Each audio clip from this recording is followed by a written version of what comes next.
Bueno, acá estamos en Aokigahara, también conocido como el bosque de los suicidios.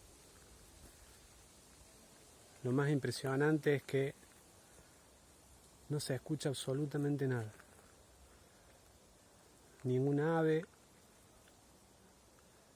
nada.